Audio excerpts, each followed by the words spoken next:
In the middle of America, you've got Appalachia, this place that's beautiful, but also has all these secrets.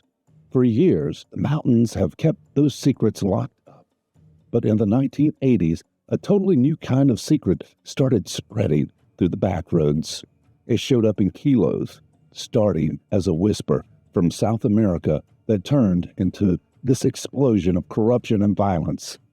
This is a story about how a ton of cocaine basically fell on this quiet little place, Scott County, Tennessee, and created this whole underworld of murder, fast cars, and even faster women. It's a story where the line between cops and criminals just completely disappeared, where you had Sunday school teachers smuggling drugs, and the guy elected to protect the county ended up being its biggest criminal. March 1986, some news comes out that just completely rocks the town of Scott County. The sheriff, Marion Carson, who was the super popular, powerful guy who had been the top cop for almost 10 years, gets arrested by the FBI, and it wasn't for something small. He was charged in this massive federal drug investigation that took down 9 sheriffs across East Tennessee. The guy who was supposed to be stopping the drug problem was accused of actually helping the traffickers. The whole community was in shock. This wasn't just one guy falling from grace. It was the moment everyone saw the rot that had been hiding in the county all along. So how does a sheriff end up in federal custody? You have to hear about the conspiracy that put him in there. Back in the early 1980s, cocaine was starting to blow up everywhere. It used to be this party drug for rich people, but it was turning into a huge problem all over the country. These big international trafficking groups, like the Medellin cartel, were operating on a scale nobody could have ever seen. And they were always looking for new places to sell and new ways to move their stuff. And they found that perfect spot in this forgotten corner of the country. Places exactly like Scott County, Tennessee. Scott County is tucked away in the Cumberland Mountains, a place where people were really independent, but also really struggling for money. But its location made it super valuable for traffickers. A big highway, I-75, which was already known for drug trafficking, ran right through the area. It was the perfect spot to move drugs between the big cities and everyone else. Cocaine would come from South America into cities like Knoxville, and then it would be moved into these rural mountains.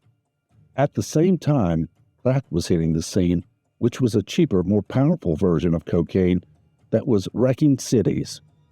By 1985, the number of people using crack every week had doubled, and all the violence that came with it was just exploding. This stuff didn't just pass through the mountains. It started to really infect the area. It wasn't just career criminals getting into it.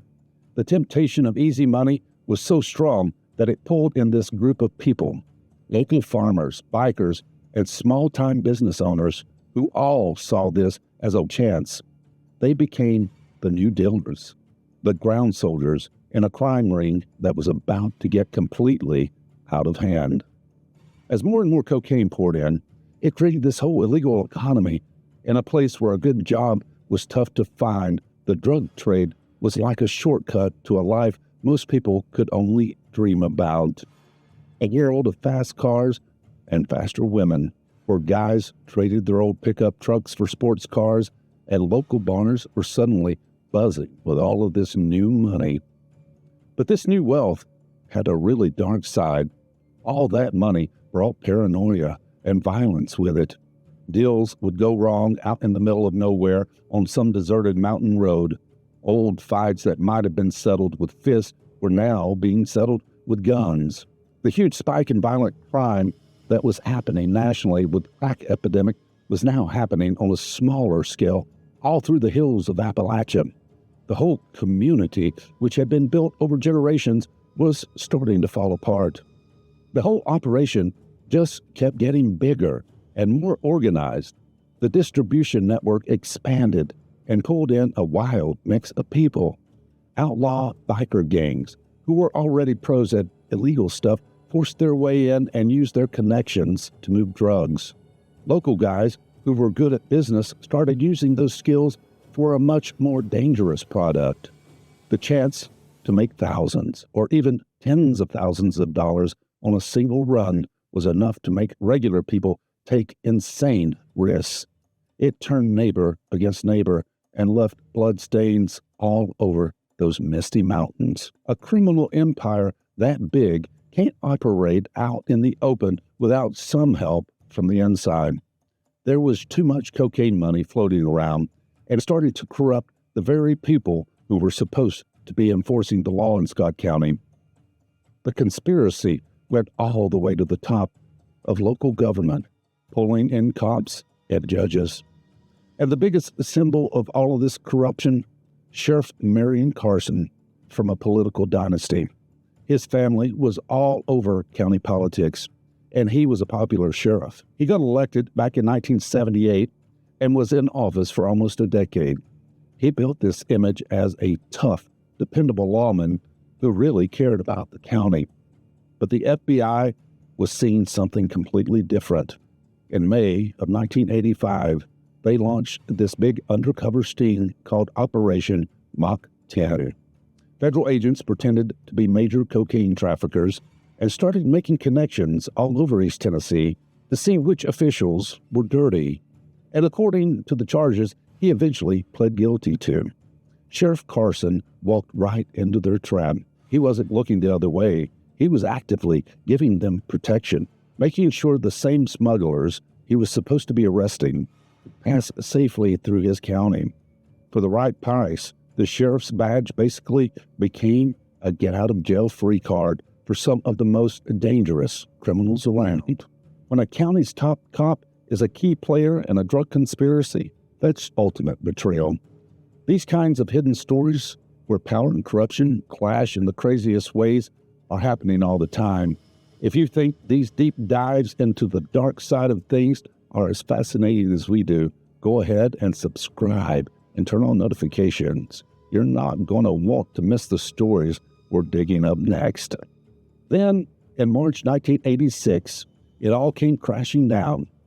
After that year-long Mach 10 investigation, federal agents arrested Sheriff Marion Carson and a bunch of officials from other counties. The picture of Carson being walked into a federal courthouse sent a huge message. Nobody was above the law. Facing the possibility of 35 years in prison, Carson ended up pleading guilty to one charge of providing protection for undercover agents. He resigned as sheriff and got sentenced to 15 years in prison. His arrest was the beginning of the end for the whole cocaine conspiracy in Scott County. Once their protection at the top was gone, the whole network started to unravel. The arrest scared the hell out of local criminals. The fast money disappeared, and that swagger the hillbilly kingpins had was gone once they were looking at long prison sentences. The fallout from all this was huge. The community was left feeling completely betrayed. The same people they trusted to protect them from drugs were the ones getting rich off of it. The trials exposed the deep level of corruption that was hard for people to even wrap their heads around, and it left these deep scars on the whole area. It took years for the county to rebuild the trust that had been totally destroyed. In a crazy twist to try and restore order and the family name, Marion Carson's own brother, Jim Carson, later ran for sheriff and won. He ended up serving 12 years and became the longest-serving sheriff in the county's history. The story of what happened in Scott County in the 80s is the wild, cautionary tale about how vulnerable small rural towns can be when these powerful criminal groups move in. It's about how the promise of easy money can corrupt anyone, even the people you trust the most, and how the war on drugs, which started with the cartels in South America, found a bloody battlefield right in the middle of Appalachia. It was the mist of moral confusion, this cloud of conspiracy and lies, that made it impossible to tell the good guys from the bad guys. And when that mist cleared, it showed a place scarred by greed and a town that had to face a terrible truth about its own leaders. The era of hillbilly kingpins was over, but you can still feel the echoes of what happened in those mountains today. Be sure to like and subscribe. I'm Matt Cochran, and this is The Dark Room.